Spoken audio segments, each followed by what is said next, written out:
Schönen guten Morgen und herzlich willkommen auf dieser 5. Edition von der European Vocational Skills Week. Bonjour à tous et bienvenue à cette semaine européenne des compétences professionnelles. Une édition à 100% digitale due à la situation sanitaire actuelle. Une pandémie qui a aussi touché les jeunes. Pendant de longues semaines de confinement, vous avez été privés d'école, des cours, de vos loisirs et surtout de vos amis. Alors, profitons de cette semaine spéciale pour nous pencher dans la vie professionnelle, de voir comment des compétences particulières peuvent vous faire briller, vous faire découvrir un métier, peut-être une nouvelle passion. Dans les jours à venir, près de 800 événements et activités seront organisées à travers 38 pays européens. Plus d'1,5 million de participants, de professionnels, de formateurs et de jeunes y participent pour s'échanger, s'informer et s'inspirer. Si tous ces événements sont en ligne, c'est peut-être dû au virus, mais c'est aussi un petit peu dans l'air du temps. Une Europe à l'ère digitale que la Commission européenne a mis comme une de ses priorités, tout comme le Green Deal européen. Ce n'est donc pas un hasard que le thème de cette édition, cette 5e édition de l'European Vocational Skills Week est la transition verte et digitale. Nous avons le grand plaisir de lancer cette semaine particulière à partir du Grand-Duché du Luxembourg, en présence du commissaire européen à l'emploi et aux affaires sociales, M. Nicolas Schmit. Bonjour. Bonjour. Et en présence aussi de M. Claude Meisch, le ministre luxembourgeois de l'Éducation, de l'Enseignement supérieur et de la Recherche. Bonjour, M. Meisch. Bonjour. Je vous passe la parole pour une allocution de bienvenue. Merci beaucoup, cher commissaire Nicolas Schmit, cher monsieur l'ambassadeur de la European Vocational Skills Week, Sébastien Detty, chers représentants des chambres professionnelles. J'aimerais tout d'abord féliciter la Commission européenne pour de nouveau avoir lancé et pris l'initiative pour organiser une telle European Skills Week, une semaine accordée à l'importance du développement des compétences, et cela au niveau européen. Nous savons tous aujourd'hui que les compétences sont le facteur clé pour la compétitivité de l'économie européenne, mais aussi que les compétences sont une condition nécessaire pour chaque Européenne, pour chaque Européen, pour une vie réussie. Peu importe que je parle maintenant du niveau professionnel ou du niveau privé. Pour transmettre aux jeunes, surtout les compétences nécessaires aujourd'hui, nous ne pouvons plus nous limiter aux compétences techniques, mais nous devons davantage développer les compétences transversales. Aujourd'hui, nous savons aussi que l'apprentissage ne se limite pas à un moment de la vie. On peut et on doit apprendre tout au long de la vie. On peut même dire que vivre, c'est apprendre, ou apprendre, c'est vivre. La European Vocational Skills Week 2020 aura lieu sur l'angle des grands changements sur le marché de l'emploi. Des changements poussés par les grandes transformations technologiques, comme déjà évoqué, la digitalisation, la révolution énergétique, des transformations technologiques qui seront encore une fois accélérées par la crise actuelle que nous passons actuellement. Pour être à la hauteur de ces défis, nous devons adapter les contenus de nos formations, nous devons développer de nouvelles formations, nous devons investir davantage dans l'apprentissage tout au long de la vie, construire ces fameux skills bridges qui permettront à des agents qui peut-être sont en risque de perdre leur emploi, qui ont besoin de nouvelles compétences justement pour voir une continuité de leur activité professionnelle et de permettre une continuité de leur activité professionnelle. Nous devons aussi aujourd'hui, plus que jamais, renforcer et investir dans l'attractivité de la formation professionnelle tout en offrant un bouquet de perspectives de carrière intéressante. Et quand je parle d'investir dans l'attractivité de la formation professionnelle, investir tout court dans la formation professionnelle, je veux vraiment insister sur le fait qu'il faut investir dans la formation initiale, mais aussi bien dans la formation continue. J'aimerais exprimer encore un grand merci au commissaire européen, Nicolas Schmit, d'être parmi nous en tant que commissaire européen à l'emploi, aux affaires sociales et à l'insertion. Déjà en tant que ministre luxembourgeois pour le travail et l'emploi, il avait bien compris que l'emploi, le social et l'insertion sont aussi une question de skills. Merci beaucoup. Merci beaucoup, Monsieur le ministre. J'invite donc Monsieur le commissaire européen, Monsieur Schmidt, à ouvrir officiellement cette semaine européenne des compétences professionnelles. Voilà, merci beaucoup, mesdames et messieurs, chers apprentis, monsieur l'ambassadeur, cher Claude. C'est d'abord un très grand plaisir pour moi d'ouvrir cette 5e semaine de la formation professionnelle à Luxembourg. Je crois que tu l'as rappelé, cher Claude, nous avons beaucoup travaillé ensemble aussi sur l'emploi et sur la formation professionnelle à Luxembourg et c'est donc un énorme privilège de lancer cette belle initiative de la semaine ici même. Alors, nous savons tous que cette semaine a lieu dans un contexte très particulier.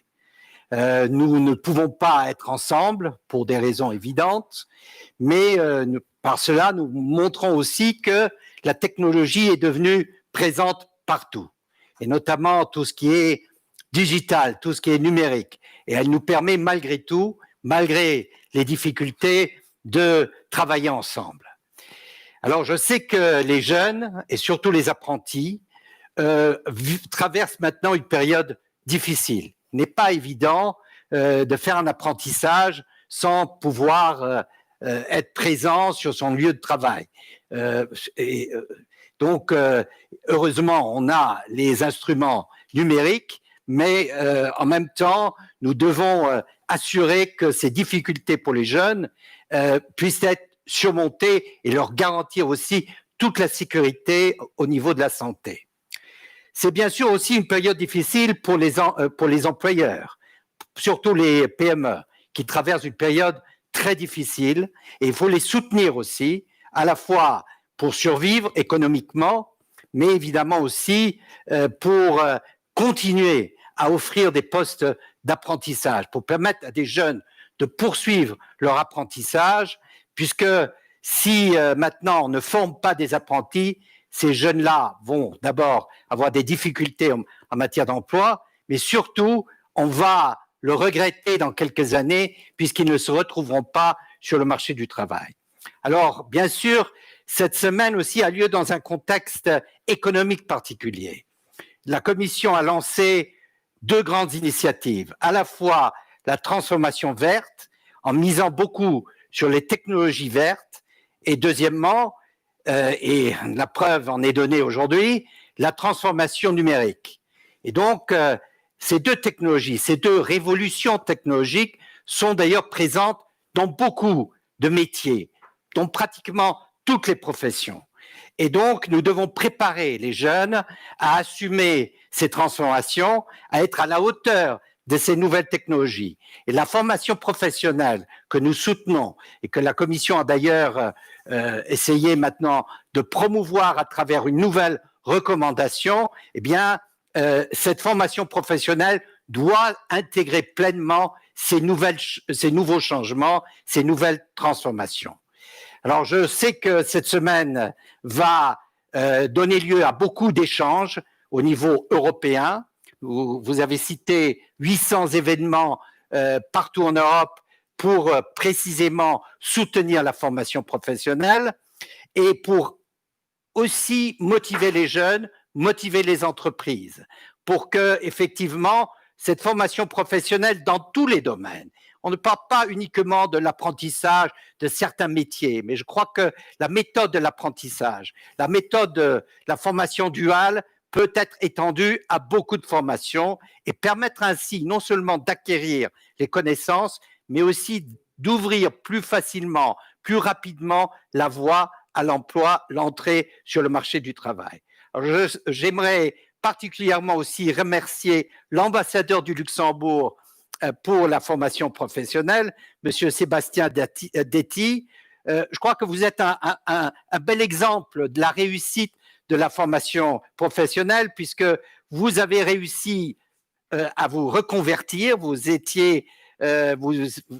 reconverti pour exercer le métier de chauffagiste, un domaine directement concerné à la fois par la transition écologique et par la transition numérique. Et donc, vous êtes un Français au Luxembourg, ce qui souligne aussi l'importance de la formation professionnelle dans la grande région.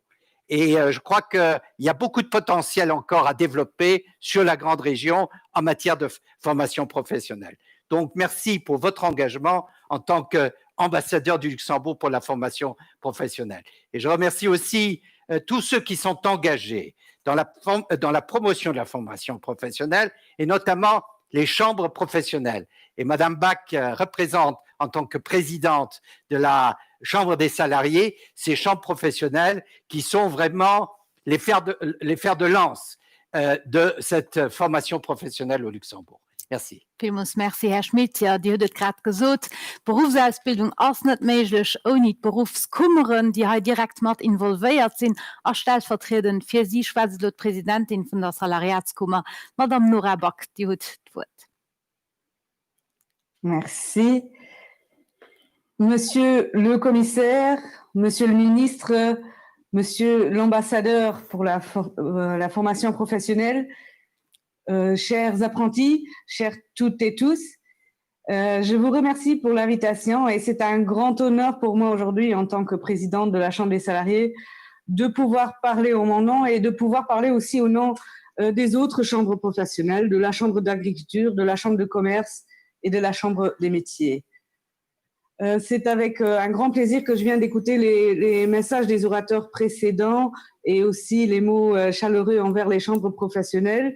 Et je ne peux que me rejoindre à ce message qui accorde tant d'importance à l'éducation, à la formation, à l'apprentissage, des valeurs qui sont dans notre monde aujourd'hui plus essentielles que jamais. J'aimerais commencer par dire au nom des chambres professionnelles que pour nous, le droit justement à cette éducation, le droit à la formation est une responsabilité sociétale, même en ces temps de crise, même en ces temps de crise sanitaire.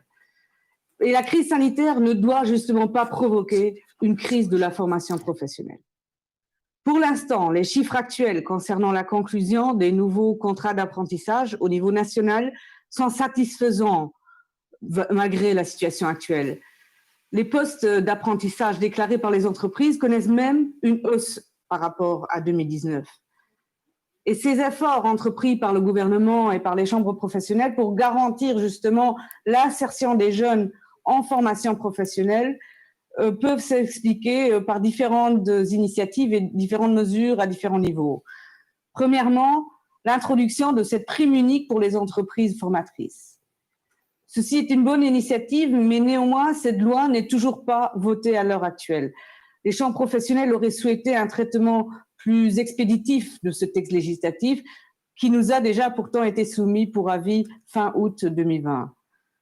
La deuxième mesure est le report du délai du 1er novembre pour la conclusion des contrats d'apprentissage jusqu'au 31 décembre pour cette année.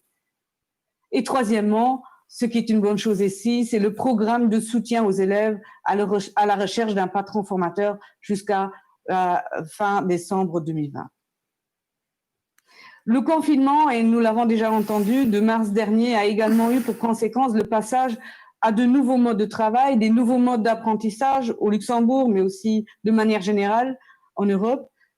Des mesures pour la santé des élèves et des apprentis ont été et sont toujours d'application, nous le savons.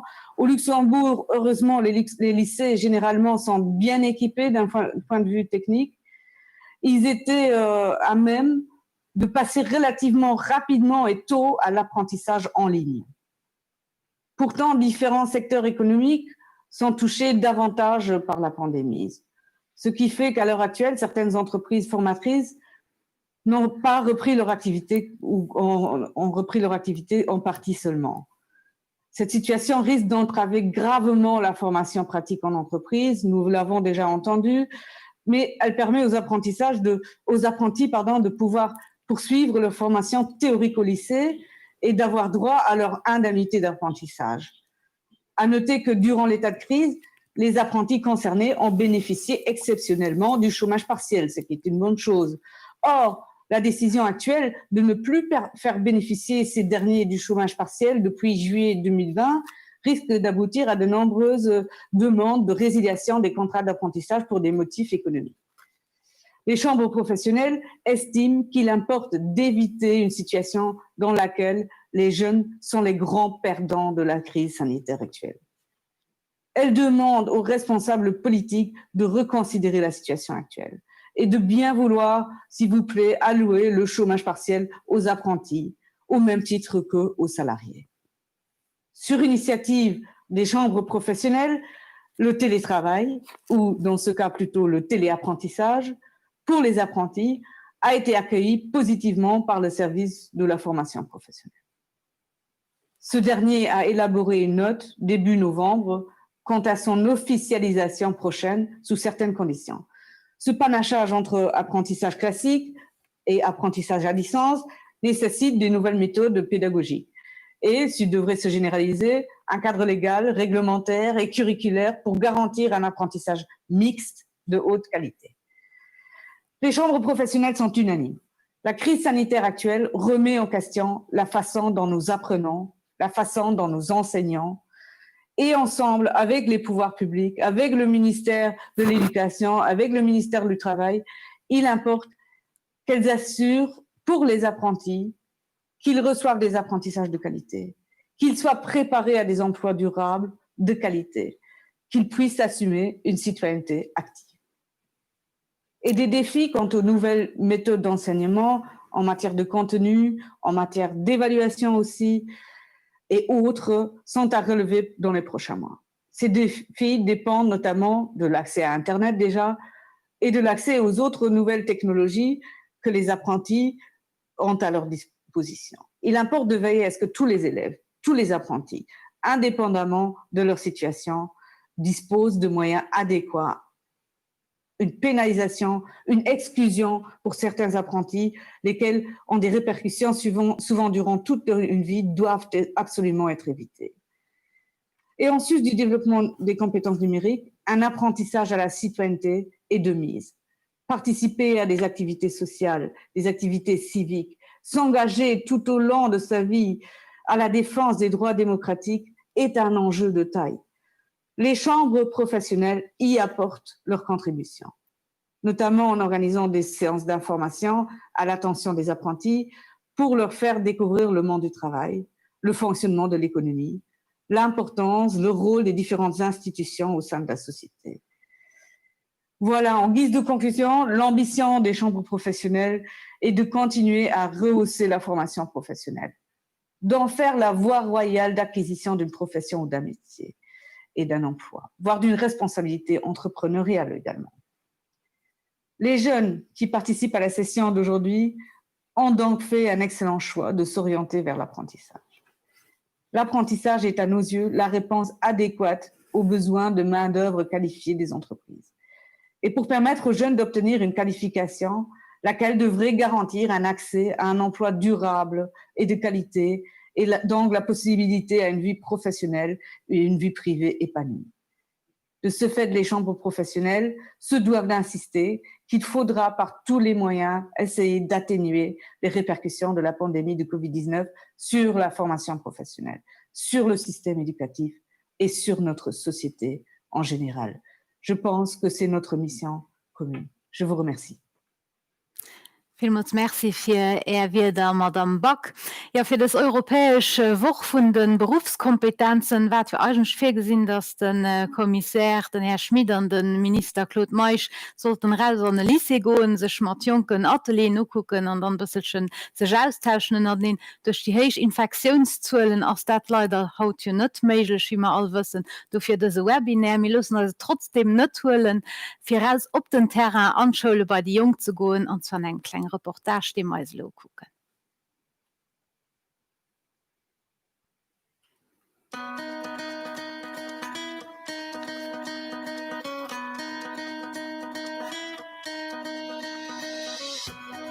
Rund 8.000 Schüler verdeelen sich zu Lützeburg op all 150 verschiedene Berufsausbildungen, die auf verschiedene Lyceen Gebäude gehen. Een davon ass de Lycée-Technik du Centrum Lampertsbiersch. Wir sind an enger Klasse, die Mechatroniker ausbildet, spezialisiert auf Auto- und Motorräder. Die zentrale Idee von der Formation ist, so nah wie möglich an der Realität im Terrain zu sein, zum Beispiel mit modernen Equipementen für Fehlerdiagnose oder neue Formationen am Bereich von der Elektromobilität. Also die Philosophie von der Schule bei uns in der Sektion, also unsere Stadt, wir bilden ja Schüler aus, die Multimarken schaffen, die Arbeitsmarkt sich behaupten können. Das ist für mich auf jeden Fall ein A und O, dass wir keine Arbeitslosen ausbilden. 5 Schüler profitieren dafür auf der Deuxième von einem hochmodernen Equipement. Aber wenn alles richtig geht, haben die Jungen nur 3 Jahre ihre erste unerkannte Qualifikation in DAP an der Tasche. Das gilt zum Beispiel auch für den Felix, der nicht lange hat müssen überlegen, für seine Berufsausbildung herauszusichern. Ja, für mich war es nicht so schwer. Ich hatte meinen Papa in Betrieb, ja, ich wollte schon überholen, ich war jung, ja, das war schon relativ früh klar. Ich arbeite auf dem Auto. So kriegt man Fehler gebaut, da muss man Fehler sichern, aber auch normal Sachen wie eine Revision oder Pneuwechseln. Schon früh können sich die Jugendlichen für ihren Beruf dezidieren. Kein einfacher Schritt, bei den Profen so gut wie möglich helfen. An der Klasse neben drun schrauben die Mechatroniker für Kältetechnik auf Frigoen. Und ihnen Laura hat sich nicht scheut, für medischer Dach mit ungewinnte Weh anzuschlagen. Ich war enger Newie man du mir zivilele wat mal Fitness mal eng dé denken an ich war man nie so sicher wat ich soll man hat man so engkrit mat verschiedene Berufe an ich den Beruf extrem interessant und weil dat irgendwie eure Beruf was net jeder rede vun erwees an ja war extrem du sind ja mich bis informiert die wat den Beruf und war wirklich interessant an ich mag fenken und so. Auch de Mola hat sich für das Formation entschieden. Am sogenannten duale System können die Jugendlichen sich frei spezialisieren, kriegen neben der Schule sehr viel Erfahrung im Terrain. Für den großen Teil von der Woche sind sie über die Contrat d'apprentissage fest und in Employeur gebunden. Als normalen Auflauf von der Woche als dann Maindays gehen wir auf Zerwal, weil wir sind, also ich arbeite bei der Zerwal. Dann haben wir Dienste, kommen wir mal Schule, dann haben wir dann Neues, also normalen Auflauf von Deutsch an EDUC. Dazu haben wir dann noch ein 3 bis 4 Stunden, wo wir an unserer Kältetechnik, wo wir dann Fachwissen von der Kältetechnik sowohl kofferieren wie bemussen, wie ihn das alles rechnet. Und dann haben wir die Mittwoch an Donnerstag, haben wir da, wo wir auf das Arbeit gehen, auf Zerwal. Und dann haben wir Freitags, wo wir immer zur Schule kommen, da haben wir dann den Auflauf, morgens haben wir dann auch ein Elektroatelier. Und dann haben wir mittags als Fachwissen, wo wir dann alles aus den Büchern lernen, wie zum Beispiel, wie wir alles rechnen, also ja. Und so beginnen die Jungen an der Ausbildung dann noch erst am Terrain wie an der Schule. Wir sind am Kaktus Reden, wo ein Kipp vom Kreativ mit der Christdekoration vom Supermarché beschäftigt ist.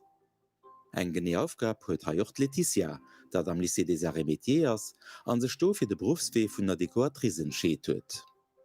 Hat das aber auch fest an die Equipe vom Kreativ integriert und hat gute Chancen, später mit dem DAP an der Tasche einen definitiven Arbeitsplatz zu kriegen. Was ich gut fand an den Apprentissage ist, dass ich handwerklich wie auch kreativ kann sein. An der Schule zum Beispiel lernen wir auch an den Atelier, wie man Holz, Metall schafft und auch die einzelnen Programme wie Illustrator, Photoshop. Am Betrieb selber können auch viel am Atelier schaffen. Das sind immer am Tour, was mir am besten gefällt. Und nur der Apprentissage gebe ich gerne noch beim Kreativ bleiben, weil das ein immens flott Platz. Ich bin immens zufrieden. Platz ist am System von der Lützeburger Berufsausbildung auch für Quereinsteiger wie der Pascal, die schon im Master am Management an der Tasche hat, an den Lohm am Plan, auf Terrain von der Familie einen solidarischen Gemäßbaubetrieb aufzubauen, eine Lehre an der Rettelbecker Ackerbauschule möchte, sogar ohne selber vom Bauer zu kommen. Der große Vorteil, den ich an dieser Formation gesehen habe, dass wir auf einem administrativen Standpunkt immens viel geholfen kriegen, für eben also Betrieb aufzustellen, für eben bei den verschiedenen Instanzen zu gehen, und da ist administrativ die Marche gemacht zu kriegen. an natierlech gëtt eng noch Zäit, dat nämlich op 3 Joer opgebaut fir de Beruf selber kennen ze léieren, fir der technisch Wëssen sech unzeegenen an ja do wenns gesinn dé zwee Wolleen immens wich als grosse Vierdeel an dieser Formation. Den LTA huet schon lang erkannt, dat et wichteg ass den Entrepreneursgeest ze unterstützen. Nieef 20 Experiz mat de Mini-Entreprisen, wo die jung ege Betrieber kënne grënnen, huet de Lisse schon 2-mal den Test Award zu Lützeburg gewonnen, déi spezielle Erfahre vu Schulen am Bereich vum Entrepreneuriat belohnt. Wie überall, also so, dat mir eng Geschickecht mat op de Weg gin, méi so wie Zeit haut das, muss natürlich sech oppassen. Dat heescht muss déi geschickecht och mat neien Halbwegsgeschirr vun Zeit zu Zeit fëllen an dann gucken, dat dat Geschirr auch gebraucht. Well vu leng geschiet natürlich schnéieren seppes méch menggen, dat die Geschickecht, die man awer mat gin, ganz gut gefëllt ass. An mir machen noch ganz viel Unterstützung fir die Jung wie gesot am Entrepreneuriat kennen ze fördern. Aber ja ist zugeschaut Sinnelo de Pascal Klein, de Mola Boli an Laura Dostert, die mal gerade am Reportage kennengeleiert hun. Ich begrüße nach Worten Stefan Detti, den Ambassadeur von der European Vocational Skills Week, Stephanie Joquet, Patron von zwei Restaurants von enger bekannter Traiteurchaîne Cocotte. Auch Veronique Schaber, Direktrice vom Service von der Berufsausbildung, gerade sowie Christine Pegel von der nationaler Erasmus Plus Agence sie beigeschaltet. Guten Morgen und willkommen an dieser Diskussionsrunde. Vielleicht für ob, dass wir auch ein Flottgespräch können aufbauen, wenn dir irgendwie wollt etwas beifügen zu einer Aussage, die eine Person gemacht hat, einfach handheben und da gucken ich, dass wir so sehr wie möglich ob ihr zurückkommen können. Ugefangen vielleicht mat enger froh und als Jung de Mola, dem am Reportage kennengeleiert hun am Vigespräch Mola sost du, dass du dich eigentlich überhaupt nicht für die Elektronik so interessiert hast. Wie kommt dann der Sinneswandel für dann trotzdem eng Leier als kalte Mechatroniker umzugehen? Wie ich gesagt am Interview, ich war noch nie elektrisch begeistert, wie ich an der Schule war, an wie ich das beibringen zu kommen. Gedacht, da kann einfach relativ spannend sein, an wie ich daheim dann auch ohne elektrisch geschafft habe, mit meinem Papa zusammen. Ich einfach relativ cool fand, und ja, dadurch ist dann halt ausgekommen. Das vielleicht auch wichtig für dich zu wissen, dass das aber auch ein Beruf ist, den in Zukunft wichtig ist, besonders eben auch Kenntnisse in der Elektronik, da vielleicht besser Berufsperspektiven ermöglichen, ist das auch konsideriert? Ja, ganz. Ja? Nee, das ist gut. Okay. Laura, wie einfach war es dann für dich für einen Lehrplatz zu finden überhaupt? Wir sind mit der Schule mir ausgerichtet, mit verschiedenen Berufen, also verschiedene Plätze. Und dann haben wir ein Demand also ich schon sehr well ein Demand mit den anderen Plätzen nicht, weil dann nicht so gefallen, wie konnten wir eigentlich gehen. Wir hatten das schon als Brett gemacht in der Schule. Und du hatten sie nicht abgelehnt, aber ein Vorstellungsgespräch und ja, das dazu beigegangen. Das heißt, das war die erste Platz, wo du dich gemeldet hast, und du warst doch direkt beigekommen. Das war ziemlich gut gegangen. Kann man so resümieren. Ja. Wie war es dann für euch zwei an der Zeit vom Konfinement, wo da auch nicht arbeiten gehen, wo da trotzdem aber gehofft hat, das Jahr fertig zu machen, wie da die Situation noch läuft? Mola, Laura. Schon relativ schwer von, weil ich kann mich besser, wenn ich auf einer Platz bin und ich zum Beispiel einen Klimaanlage oder etwas Firma holen kann, ich besser darauf konzentrieren wie über den Computer. Und wir halt über den Computer relativ viele Hausaufgaben, also was Theorie ist. Und da wie man zusammen durch man Schule gegangen sind, wo man alles was praktisch war, haben wir gemerkt. Und ich habe gemerkt, dass das relativ schwer ist, für darum an den normalen Alltag ranzukommen. Ja, also, dass du auch immer in die Schule gehst, dass du da auf die Stuhl könnt, dass du stumm oder musst du mal so nie setzen, weil du verlierst den Fach für da. Verlierst an der Zeit, bis du bist, also nicht zu finden. Und dann musst du ganz vom Level 0 auf 10 schaffen. Da ihr sorgen, dass eventuell ein Konfinement könnt, dass der eventuelle Lehrer muss aufbrechen zeitweise? Surgen lo net mir schwes das eventuell oder dass es wird kommen. Also kann ich nie ein Grip an so einem Ausmaß komplett kalt stellen, an dem sich just seht Monat Ausgangssperre so viel Dauer. Also den Menge Meinung immer der Covid auch nicht los, die wird Firma do bleiben und wir müssen also einfach mal da aufpassen, dass das was. Minister Meisch, Nora Back huet fir Drno geschwaart, sie fudre noch Kurzzeitarbe Chômage partiell fir Léier bouwener Léier Mederscher auch weiterhin. Wat du dir vielleicht als Minister fir gesinn so enke Lockdown lo kommen, den och die Jung impactéiere géif? Natürlich ist den Lockdown ganz besonders schwer zu erdrohen an der Berufsausbildung, an denen Formationen, wie ganz viel am Betrieb muss sein, weil da das hier an den Témoignage auch ganz klar und deutlich geht. Der Computer, das Digital, das kann uns helfen, das ist eine Hilfe, für das Unterricht irgendwie kann stattfinden, mit dem Mensch selber, an dem menschlichen Kontakt am Betrieb, für irgendwie über die Schüler zu gucken. Wir sind froh, und da live können zu stellen, für sie gesehen, für sie selber zu machen. Das ist natürlich nicht zu ersetzen. Und dafür hoffen wir, dass wir keinen zweiten Lockdown kriegen. Aber, so wie die erste hier, kann ich so, wir sind bereit, wir wissen, wie wir dann können reagieren, über Digital-Utieren, die eine möglichst große Kontinuität von den Apprentissagen aber zu garantieren. Das wird rund von Nora Back, der Präsidentin von der Chambre des Salariés, ganz richtig gesagt, in dieser Krise darf nicht dazu führen, dass die Jungen die großen Verlierer sind, und dafür haben wir zu summen.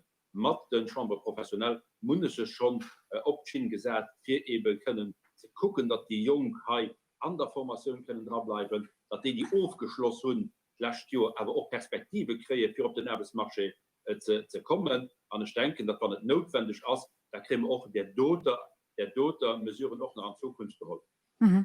Veronique Schaber, die sind direkt von der Berufsausbildung. Die Pandemie war auch für ihr eine große Herausforderung. Einerseits eben zusammen am Minister gucken, dass die Jungen, die an der Ausbildung letztes Jahr waren, während dem Konfinement trotzdem nicht ein Schuljahr verlieren dürfen.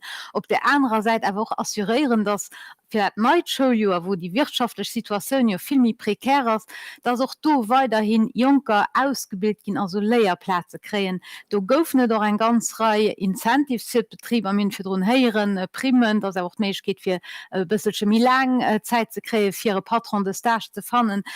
Wie gut ënner dem Strich hunn all die Mesuren lo gegraf, wieviel Lehrbowen Lehrmederscher Grot ma ënner sie gerade so viel Lehrplatzen ausgeschrieben gin wie die Jahre für drin. Das ist so, dass die Mesure schon gekraft wurden. Wir haben nach immer den Delay verlängert bis den 31. Dezember, wo ich einen Lehrkontrakt aufschließen kann. Und es sind momentan noch immer mehr Lehrplätze da wie Kandidaten. Das ist etwas, das Öfteren ist, weil es ja nicht immer so ist, dass in die Lehrplätze vielleicht findet, die es ist. Muss ja Fried machen, mit das aber auch wichtig, dass die Jungs sich ein bisschen gucken und werdet vielleicht besser, wo mehr Großzahl Lehrplätze gibt, weil das ähnlich ist. Wir hatten, wie gesagt, ganz frei zusammen mit der Chambre Decisionen können holen, für dass die Jungen könnten das Jahr fertig machen. Wir haben aber auch am Moment die Möglichkeit gehen, von der Education aus, dass die Jungen sich können an der Lycée ausschreiben, auch was sie nach Kiel Kontrakt tun, sodass die Zeit eben wie lange als wo sie aber auch gleichzeitig enkadriert gehen.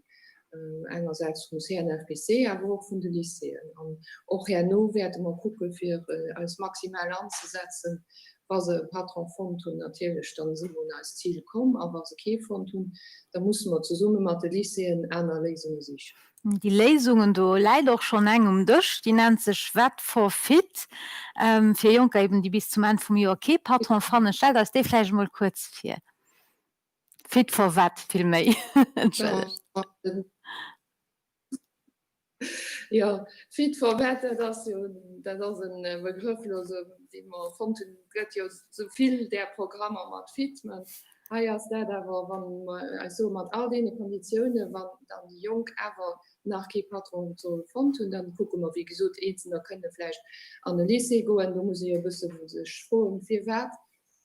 Use Patronfond an dofir Programm opgestellt mat das CNFC ze summen mat dem Personal soziativ an Direktionen fir die Jung bisssen méi stärkt ze enkadréiere, fir dichtmol Bilanz fir wat huet net geklappt, dann zu gucken méi wat können den Fleisch mache fir dat se besser geht, man ja gut Sache gefehlt sind und irgendwie Schuldigkenntnisse, die man mussten abschaffen, sind vielleicht nur Wünsche, Berufswünsche, die nicht so realistisch sind oder fehlen in den Soft Skills, wie man gesagt hat. Und dann wollen wir gezielt die Jungen darauf enkadrieren, darüber hier schaffen, für dass sie das alles beilehren, eventuell abholen und dann am nächsten Jahr ein Patron können fangen.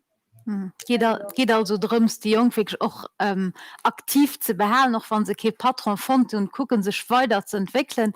Herr Schmidt, auf europäischem Niveau schwenkt Employabilität, die Bekämpfung vom Jugendchômage, das sind zwei ganz große Punkte, die ich Herz leihen. Wo sind wir da drauf? Was für Aktionen werden da in Zukunft doch kommen?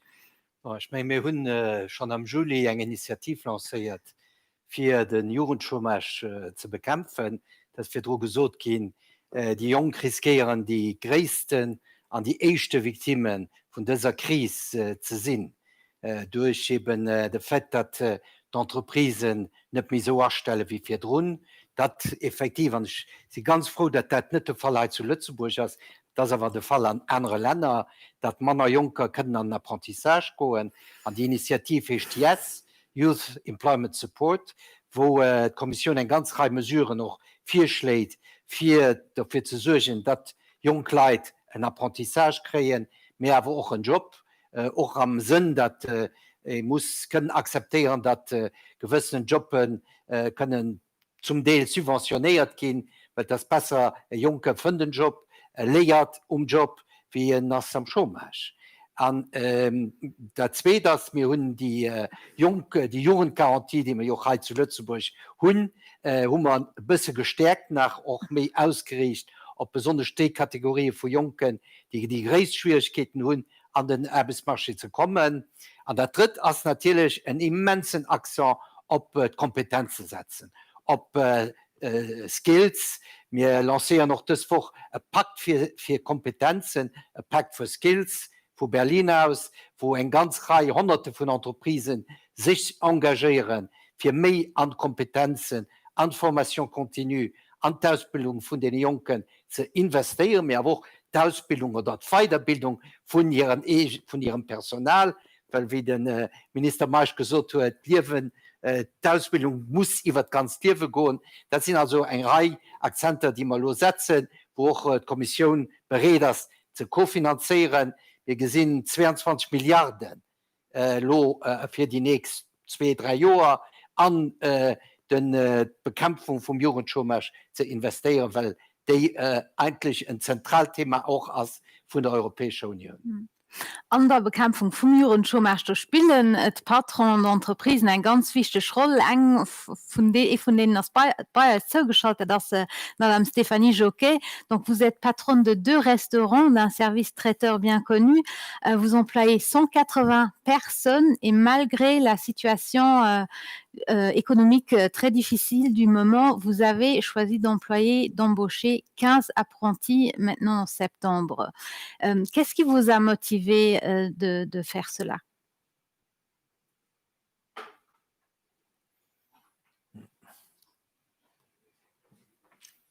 Oui. Wir hören Madame Jocquet gerade nicht. Voilà, vous m'entendez. Maintenant, on vous entend, voilà. Oui. Paradoxalement, une année difficile, mais on n'a jamais eu autant de demandes, nous, dans nos différentes branches dans lesquelles on prend des apprentis. C'est vraiment, on a dû refuser des jeunes cette année parce que voilà, il y a aussi un quota par rapport aux tuteurs et aux gens qui ont reçu la formation chez nous en interne pour former des apprentis. Donc on en a sélectionné une quinzaine. Bon, on a déjà des anciens qui terminent leur 2e ou 3e année. Donc 15 apprentis cette année, c'est 8% de mes effectifs. Donc on propose nous que ce soit des apprentissages en cuisine, dans la vente ou bien le service en salle. Moi, je trouve que c'est tant important pour les jeunes de les former parce qu'on est dans un métier quand même, la restauration, où on a une pénurie d'employés. On ne trouve pas facilement, on ne peut pas recruter aussi facilement qu'on le pense. Donc, les intégrer à nos équipes, les former, et puis 80% des contrats d'apprentissage chez moi débouchent sur un CDI après. Donc, voilà. Moi, je trouve important, tant pour les jeunes, pour l'intégration dans nos équipes, que pour nos équipes d'être au contact de jeunes et de retourner un petit peu d'une autre manière sur les bancs d'école en formant les plus jeunes. Je trouve ça hyper important pour l'esprit de l'entreprise. Donc, ça fait déjà une dizaine d'années que je suis dans le programme et je continue. Et selon quels critères est-ce que vous sélectionnez vos apprentis?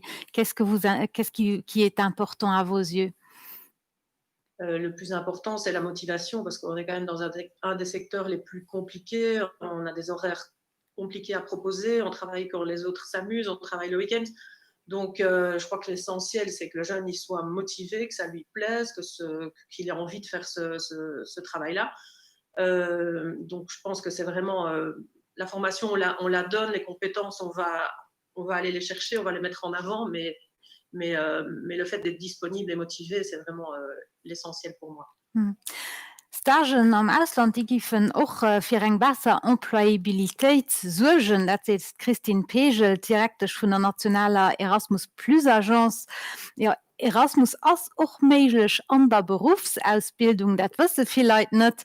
Wéi wichch Madame Pegel das Junker des Erfahrung machen an wie viel besteht das Erfahrung schon nicht so, also wie viel Lyceen bieten der am Anfang ihre Jungen an der Berufsausbildung überhaupt unaktuell?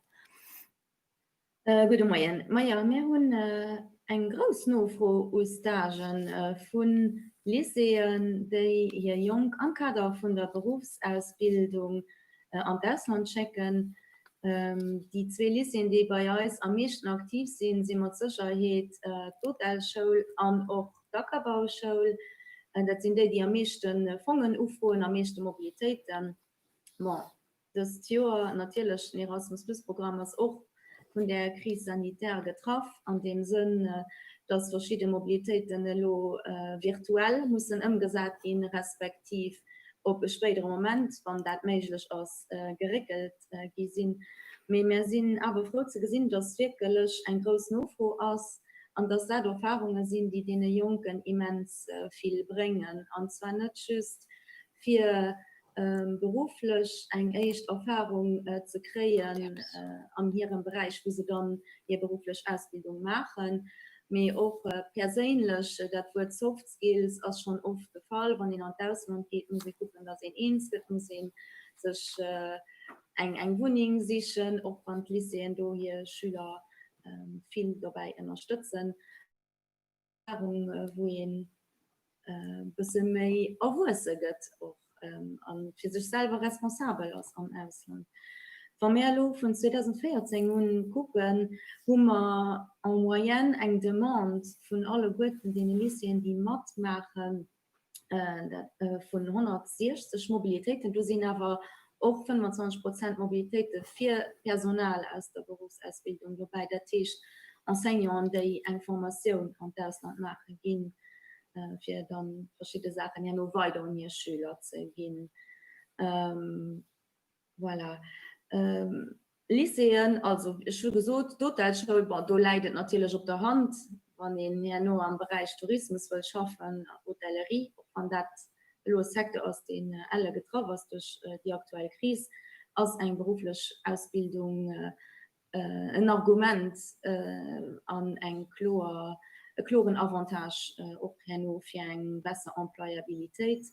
Den Erasmus+-Programm, den hat eine von seinen wichtigsten Prioritäten ist, wirklich die jungen Leute mit Kompetenzen zu equipieren, die ihnen den Übergang an eine Arbeitswelt mehr einfach machen.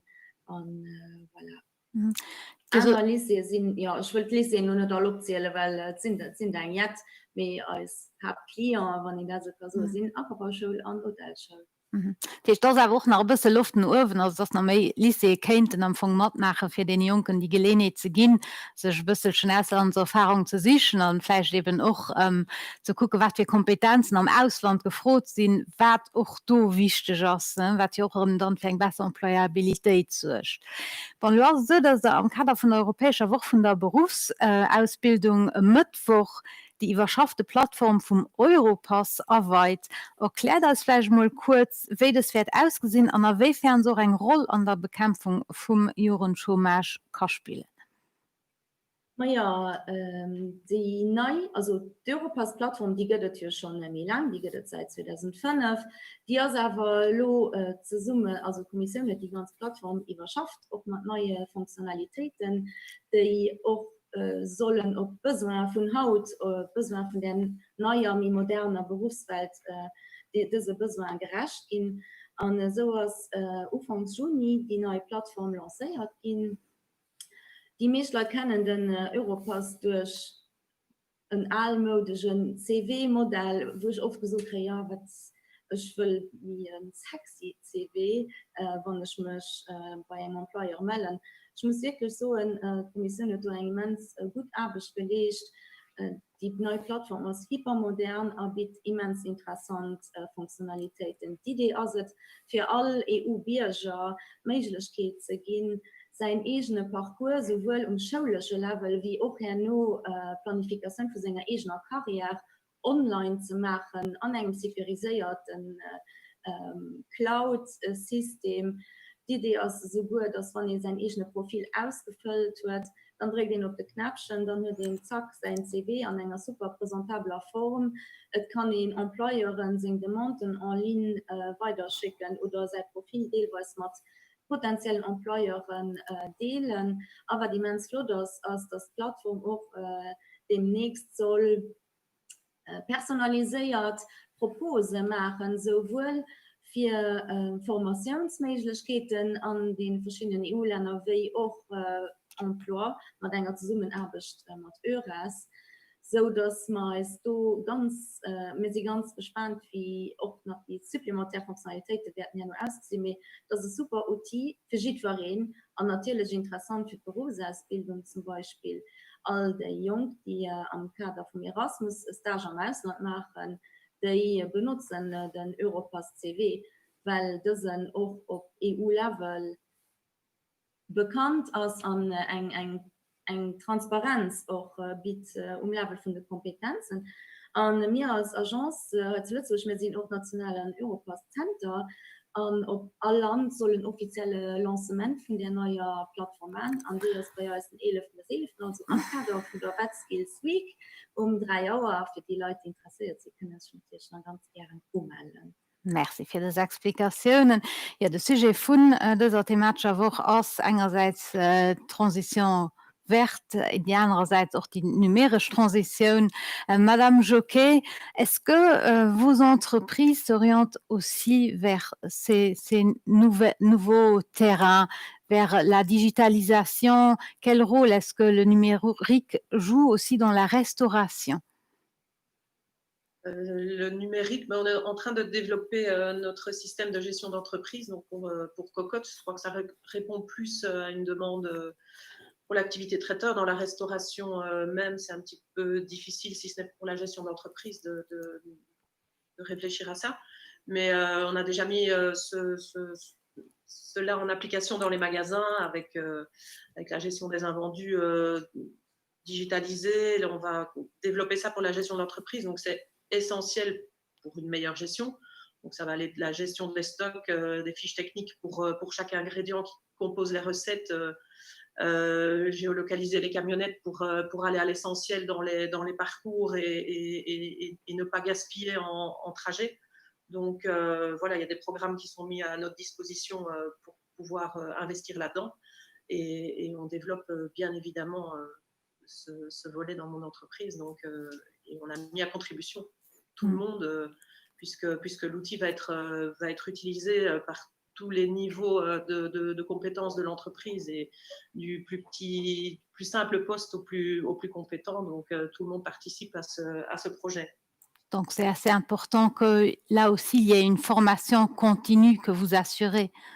Oui, de toute façon, dans la vie de l'entreprise et de ses employés, on est en perpétuelle formation. Il y a toujours des nouvelles techniques qui arrivent, que ce soit les plus simples pour ce qui est nous en cuisine avec des nouveaux outils, aux plus compliqués parce que le monde du digital n'est pas souvent lié au monde de la restauration. Hein. On n'a pas encore moi, j'ai pas encore réfléchi à un restaurant en ligne, donc voilà. Mais pour nous faciliter le travail, rendre aussi les choses moins comme à l'usine ou à la chaîne, en utilisant des ordinateurs, des tablettes, des programmes, etc. Ça amène aussi du confort et ça élève le niveau de travail dans l'entreprise. Point de vue écologie, vous vous concentrez surtout sur les produits locaux dans votre entreprise. Est-ce qu'il y a tout ce qu'il vous faut en fait ici, aux alentours, dans la région aussi? Oui, ça c'est vraiment dans l'ADN de l'entreprise et je crois que c'est déjà quelque chose que je respecte depuis que je suis indépendante et que je suis à la tête de mes entreprises, mais cette démarche écologique à notre niveau, elle est essentielle, que ce soit dans la gestion des énergies, le tri des déchets, le consommer local, les produits de saison, utiliser des emballages éco-responsables, gérer les invendus, les dons à des associations, diminuer les emballages en magasin. Donc tout ça est essentiel et on est tout le temps à la recherche de nouvelles pistes pour optimiser et avoir cette démarche écologique, éco-responsable au quotidien. Est-ce que c'est aussi dû un petit peu à une pression externe de la clientèle qui demande de plus en plus justement des produits régionaux, l'arrêt de gaspillage? C'est clair que faire venir des vins d'Australie ou des États-Unis pour mettre à la carte d'un restaurant, c'est un petit peu, je trouve ça n'a pas vraiment de sens. Beaucoup de gens, oui, nous demandent ou nous font des commentaires via les réseaux sociaux. Ou, voilà, récemment, on a investi dans des frigos. On revient au frigo avec des portes. Bon, celle-là s'ouvre automatiquement quand le client s'approche du frigo. Mais voilà, on a cherché un nouvel outil, un nouveau frigo pour mettre dans nos magasins parce qu'une cliente nous avait fait la remarque en disant oh, les frigos avec grand ouvert, c'est une perte d'énergie, etc. On se dit, c'est vrai, la dame a raison, et donc on fait évoluer la technologie aussi et ce qu'on peut trouver pour répondre aux demandes des clients. Maintenant, malheureusement, pour tout ce qui est emballage éco-responsable, etc., les entreprises qui développent ces produits-là ne sont pas assez rapides et on n'a pas encore des choses tout à fait 100% bio, écolo, etc.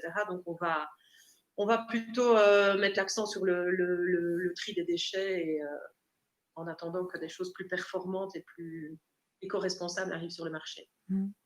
Jemand den auch op Nohaltegkeet setzt, den hummer fir Dr schon am Reportage kennengeleiert, dats den Pascal Klein Dut no 5 Joer Studium engem aufgeschlossene Master am Management desideiert neike eng Leierdrun ze henke vun 3 Joer an der Ackerbauchoul als Entrepreneur Maraîcher, fir ebe später können e Betrieb am solidarischen Gemäesubau opbauen. Wie kommt es Reorientation?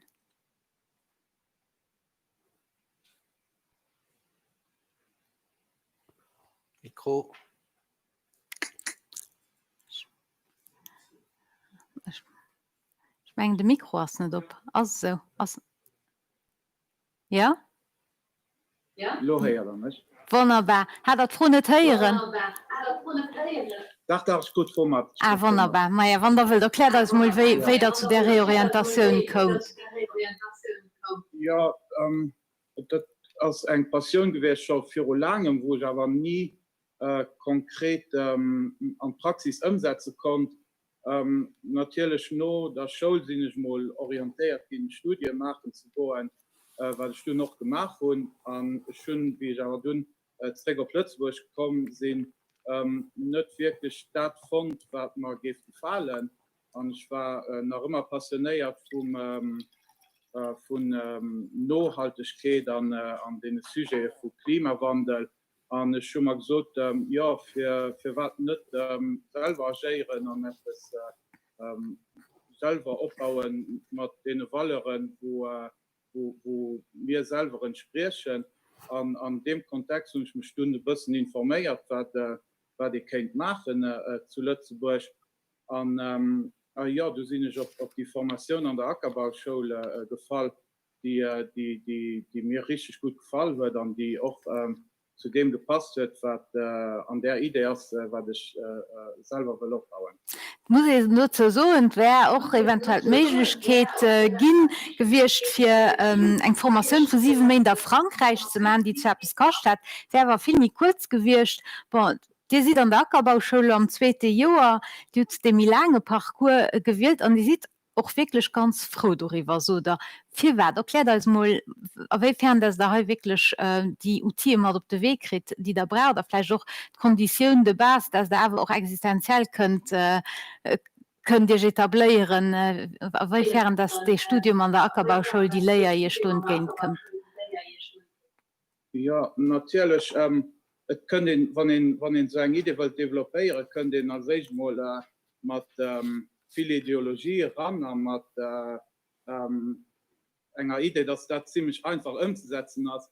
Und da, wenn ihr wie so ein Terrain hast, dann merkt ihr, dass die Realität viel mehr komplex ist, wie in der Stadt vorgestellt wird. Und das ist richtig, dass ich am Anfang, was ich mich vorstellen, an der Lycée über der Grenze auf Frankreich bei Courcelles-Chaussy, die ein BPRA anbieten, für eben auch das nämlich zu lehren. Und schnell also sie haben zwar auch direkt gesagt, wie ich mal auf Lützeburg vorstellen, aber am Recul, als das eine ganz gute Entscheidung wird, weil ich mir eben während dem ersten Jahr mal bewusst gesehen, was alles daran steht und wie eine Komplexität vom administrativen Bereich auf den Durchgriff kommen. Und natürlich muss ich sagen, dass ich am LTA immens gut unterstützt sind, für das löserlos umzugehen und eben auch den Delay von den 3 Jahren eine Zeit, seine Idee mal zu posieren und zu gucken, wie also heute Lützburg umsetzbar. Und das ist immens wichtig und ich bin froh, wie auch gesagt wird, dass die Decision geholt wurde, weil sonst wäre nicht so, also für mich schwierig, ob ich verfasst gehen, für mich, für das Projekt, den ich will auf setzen, konkret an der Praxis umzusetzen. Eine ganz wichtige Rolle an der Berufsausbildung spielen natürlich Professoren, Formateuren. Davon kann noch der Stefan Detier Liedje sagen, als ein Ambassadeur von der European Vocational Skills Week. Hier hat sich mit 39 Jahren dazu entschieden, Lehrer als Chauffagist, Installateur zu machen. Hat als 3x109 beste Lehrerberuf in seinem Bereich gehen vom Jahr und wird das Jahr auch seine Meisterprüfung an dem Bereich machen und also aufschließen. Monsieur Detier, quelle importance est-ce que vous attribuez aux formateurs, aux professeurs qui vous ont accompagné lors de votre parcours? Bonjour. Une grande importance. Je pense que ça a énormément compté dans mon parcours. J'ai eu des enseignants qui étaient très bienveillants, très bien formés, des bons pédagogues, et qui m'ont permis d'acquérir des nouvelles compétences et puis d'avoir toujours du plaisir à suivre l'enseignement au fil de ces 3 années de mon DAP, puis maintenant aussi au fil des 3 années de mon brevet de maîtrise. Donc c'était très important, les moyens étaient très bons et les personnes, j'ai rencontré des gens très bien à qui je me suis aussi attaché. Donc c'était des gens importants, quoi. Qui vous ont aussi poussé à faire ce brevet de maîtrise. Ils m'ont encouragé à la fin du DAP, oui, à continuer. Au départ, c'était pas forcément mon but. Et puis ensuite, oui, c'est voilà, après avoir discuté avec eux, après avoir discuté aussi avec ma famille, parce que c'était important, c'était un choix important. Donc voilà, on a décidé de se lancer dans l'aventure. Et puis voilà, maintenant ça se termine tout doucement. Voilà, c'est bien. Et comment est-ce que ce parcours atypique a-t-il changé votre vie, peut-être aussi votre personnalité? Écoutez, ça m'a donné, je pense, j'ai gagné en confiance, ça c'est certain. Ça m'a donné aussi la possibilité de voir que c'était possible quand on veut changer, quand on veut. Parce que moi, j'étais pas du tout dans cette branche-là.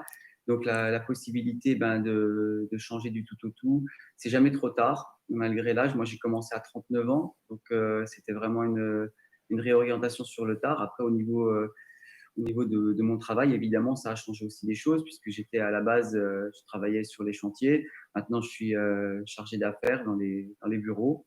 Donc, ça change, évidemment, le travail, le salaire, tout évolue, quoi. Donc, la formation, elle m'a énormément apporté sur beaucoup de points. Et vous avez un souhait tout particulier, point de vue formation, justement, vous souhaitez devenir formateur vous-même, vous m'avez dit. Alors ça, c'est ma petite passion. Ouais, c'est vrai que ça serait quelque chose qui me tiendrait énormément à cœur de pouvoir un jour former moi, à mon tour des apprentis, par exemple, parce que c'est quelque chose auquel je suis très attaché. Je me suis, voilà, ça me touche, ça a changé ma vie et aujourd'hui, j'ai envie de redonner un petit peu comme un juste retour des choses, de ce que moi, on m'a donné. Ça serait super pour moi pouvoir un jour le faire avec des jeunes, puis des moins jeunes, hein, forcément, parce que voilà, on peut toujours, faut pas attendre, c'est jamais trop tard pour bien faire. Voilà.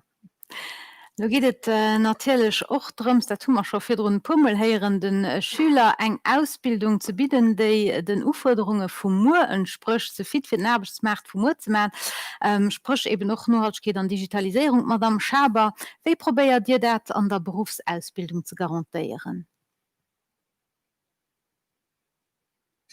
Ja, da so, dass man seit enger Joren am Gange sinn den Profil professionell not zu gucken an die verschiedene Berufe, der das entwickelt gin am Skript mat den Summenerbecht mat de Chambren an der Formation professionell im Service zu summen, fir do mat Bekleedung awoch aus dem Hausland, notamment der Schweiz, die dat schon systematisch machen fir ze gesinn entspricht dat an also Schulen im Programm aus von der Formation professionell nach der Realität an den Entreprisen.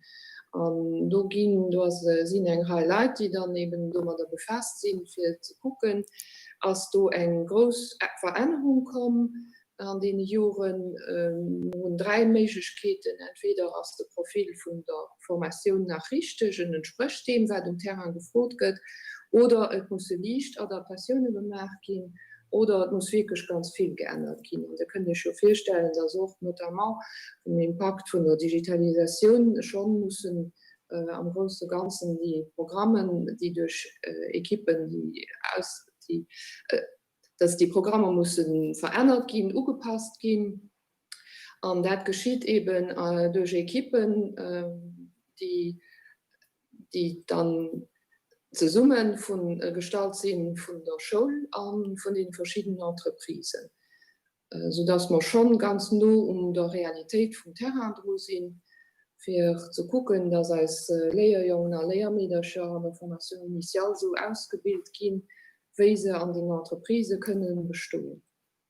Dat hecht Dir sot mir sinn do op engem gute Level, trotzdem wo sie vielleicht nach paar Punkte, wo der so muss man rappen. Also op eng gute Level mengge Jean se nie, weil dat jo immer weitergeht. Da sind immer schon den sieht auch d'autant plus wo lo an der Pandemie als Digitalisation natürlich schnell steckt weitergehen. Et sind auch Berufe, die sich so fundamental ändern, dass Männer Leid werden schaffen oder das Leuten schaffen, die mir eng fortgeschrittene Abbildung hun. Dafür muss man auch laufen gucken, wenn auch sos gebraucht wird, ob es vielleicht neue Formationen gibt und Terrain, die entstehen. Also die ganze Wandel, die muss schon von no und geguckt gehen, für das man do nicht irgendwie dekaliert gehen. Herr Meisch, wie gesiet Dir dat die Herausforderungen vun der Zukunft dene kënne geracht gi wat mat Di als Minister auch aktiv dofir? Es geht darum, dass man Berufsausbildung positiv durchstellen, dass man den Jungen so welche Perspektiven dass an der Berufsausbildung haben, an die Reportagen, an die Themenmaniagen, die man lo gesehen haben, die weisen das eigentlich ganz flott, dass in einer Berufsausbildung kann quasi jeder seinen Druck fangen. Auch wenn das vielleicht die zweite Formation recht ist, auch wenn ich vielleicht schon ein Studium aufgeschlossen habe, auch wenn ich mich selbstständig machen oder ich kann meine Berufsausbildung verdichten, an Dono studieren gehen, alles das ist möglich. Ja, es ist ganz divers und es ist ganz unterschiedlich und dafür muss ich schon an das Mensch das fest ist, den Jungen weisen, was es da gibt, weisen, was den Beruf hat, was es gibt, weil das, was ich nicht kenne, das, was ich nicht selber schon erlebt habe, auch mal selber probiert und noch mit meinen Händen, weil an der Berufsausbildung wird ja aber nach ganz tags mit den Händen geschafft und ich konnte machen und exerzieren, auch die Zufriedenheit erlebt habe, wenn ich etwas reüssiert habe, wo ich mir etwas ausgedrückt und mit den Händen gemacht habe und es funktioniert. Das ist einfach enorm und da muss man natürlich auch ganz viel Junge rumbringen, eher sie den Schwach von ihrer weiterführenden Formation machen. Da sind ich davon überzeugt, dass man doch ganz viel an Berufsausbildung kreieren, die auch ja, sich der Realität muss aufpassen. Da tun wir zum Teil gemerkt, wenn du, wie Thierry Schaber richtig gesagt hat, da sind wir nie fertig. Wir haben zum Beispiel für 2 Jahre oder knapp 2 Jahre den allen Elektriker, das muss man so sagen, haben wir ein bisschen entstöpst. Aber wir haben ein neues Berufsbild definiert, der schwarzen Haut eigentlich von Smart Technologies, weil all die Technologien, die wir ja daheim zum Beispiel nutzen, ja, das ist etwas für den früheren Elektriker, es ist aber Haut eigentlich etwas ganz ähnlich, das ganz andere Dienstleistungen gehen darüber ungeboten, aber wir merken auch, dass wir Haut viel mehr Apprentice, viel mehr Interessen von den jungen Hunden für eben genau die neuen Elektriker vom 21. Jahrhundert. Schon Vigespräch als Lehrerbewohner Lehrermedischer als Schüler natürlich auch gefroht, war den nach Fleischkind besser an der Berufsausbildung machen. Und den Herr Klein hat einen interessanten Vorschlag unterstreicht, aber auch es wäre keine Kritik, Herr Klein.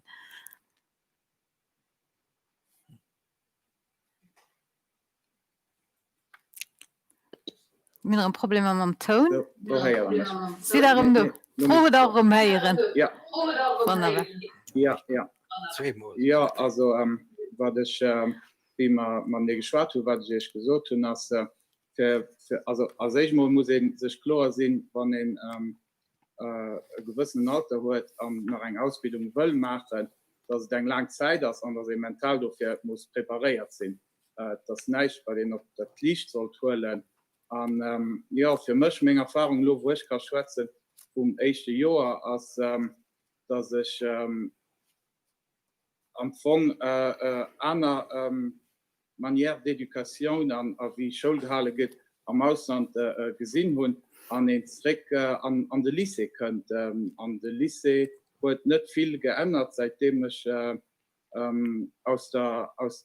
also für Premier aufgeschlossen und do war also so dass das viel bottom down nach Ruf könnt an fängt an das sput nur oben für die Idee von den Jungen mehr rausfließen zu lassen und das wäre etwas wo ich so wo ich nach Kind machen nach ein Jahr das wo kein Kritik lo und weil ich sind immens zufrieden an meinem Programm an gefällt mir ganz gut wie gesagt das sind so Denksteaks wo ich am Laufe von meinem ersten Jahr Einzeldruck durchführen dass das möglich wäre und dass das flott wäre und dass da doch flott für die Jungen die so Programm eben ihrer Passion wollen no gehen zu motivieren also Ball zu halten und das ist eben etwas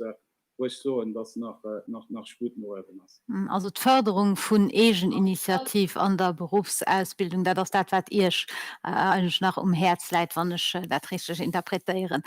Ja, Christine Peschel, ein weiteren Höhepunkt von der European Vocational Skills Week ist den WET Excellence Award. Und ich meine, du hast eine gute Nouvelle, weil du gibt auch eine Lützeburgische Nomination. Erzähl das mal, wen das ist.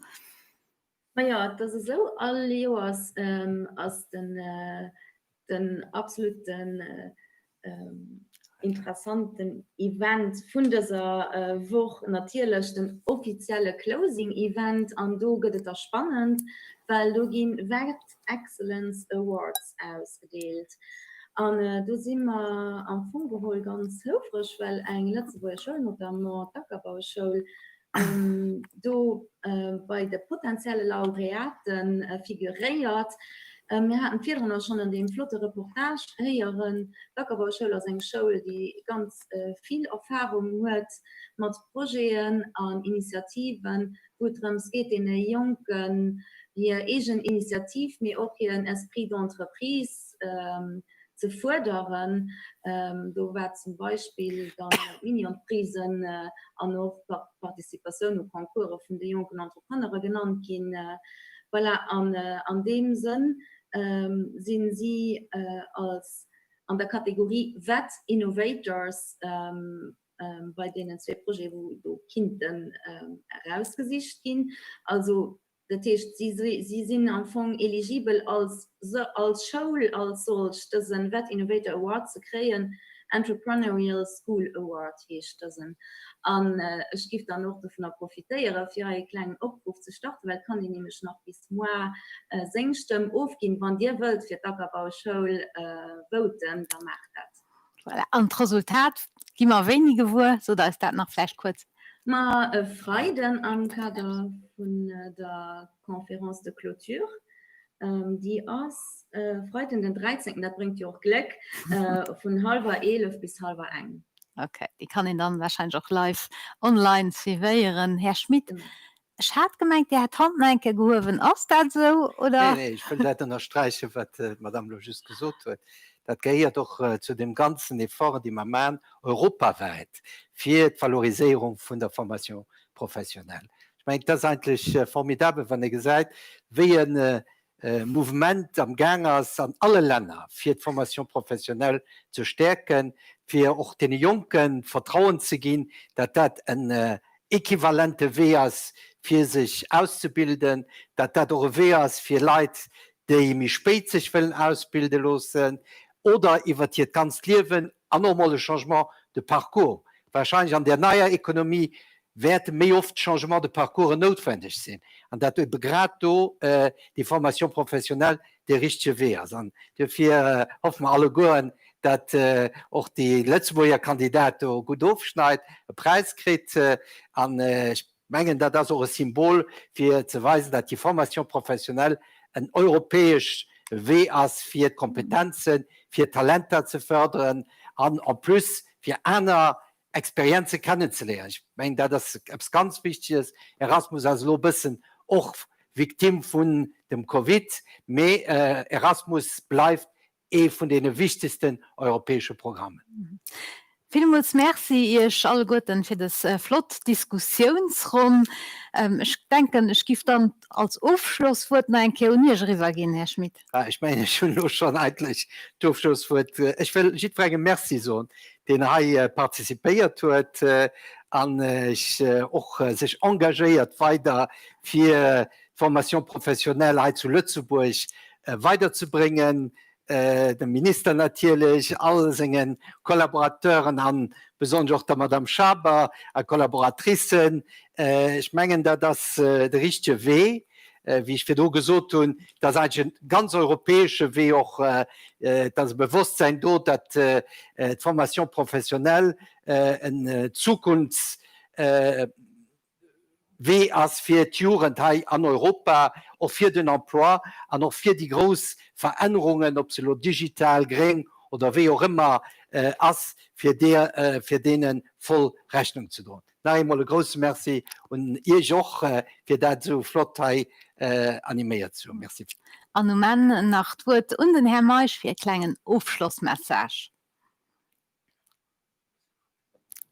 Ja, ich denke, den Mercien vom EU-Kommissar kann ich das nicht mehr ausschließen. Und auch am Kontext von dieser Panel-Diskussion als ein klar gehen, dass man recht froh muss stellen, welche Kompetenzen brauchen wir am 21. Jahrhundert. Und wir wissen, da feiert KW Lernstadt digital. Da wissen wir, da feiert KW Lernstadt die großtechnologisch Umbrüche, die für uns leihen, wenn man den Mensch auch nicht vergisst. Und dann auch die ein oder die andere kann ja angeklungen. Haut muss ihn auch teamfähig sein, muss können kommunizieren, muss kreativ sein, muss noch kritische Geist haben. Alles das brauchen auch am 21. Jahrhundert. An ein bisschen so wie der Pascal Kleine gerade geschildert wird, geben der Staat auch vielleicht an der Berufsausbildung schon ein bisschen mit ugelöst fanden, dass man über Projekte arbeitet, weil das ist ja eigentlich auch Pädagogie vom 21. Jahrhundert nach der Stadt noch viel machen. Corona muss man noch schaffen, mit das wie auch angeklungen ist, werden nie fertig sind. Was man lo muss machen, das ist wirklich weiter unter Formation professionell orientieren Richtung Kompetenzen vom 21. Jahrhundert, aber auch gucken, dass man gut aus der aktuellen Krise herauskommen. Weil nicht mehr, wenn man die Jungen gut formiert und nicht mehr, wenn sie fit sind für ihre Zukunft, da wird man aus der Krise rauskommen, da wird man bereit sein, wenn eine Relance da ist, und dafür fand ich die Messagen, die halt ganz unterschiedliche Wochen kommen sind, ganz flott, und sie sind alle gut in eine Richtung gegangen, dass man Berufsausbildung brauchen, dass man gut Junge an der Berufsausbildung brauchen, und dass das nicht mehr zu summen geht, zu summen zwischen den Schulen, den Entreprisen, der Chambre professionellen, an denen viele Partner, die am anderen Tag aus dazu können beitragen. Vielmals merci, Herr Meisch. Ein großes Merci auch an den Europäischen Kommissar für Arbeit und Soziales und natürlich den Organisatoren von diesem Webinar. Ich hoffe, ihr könnt alle guten etwas mit davon drohen und darüber natürlich, dass es ein ganz erfolgreiches Woche gibt. Voilà.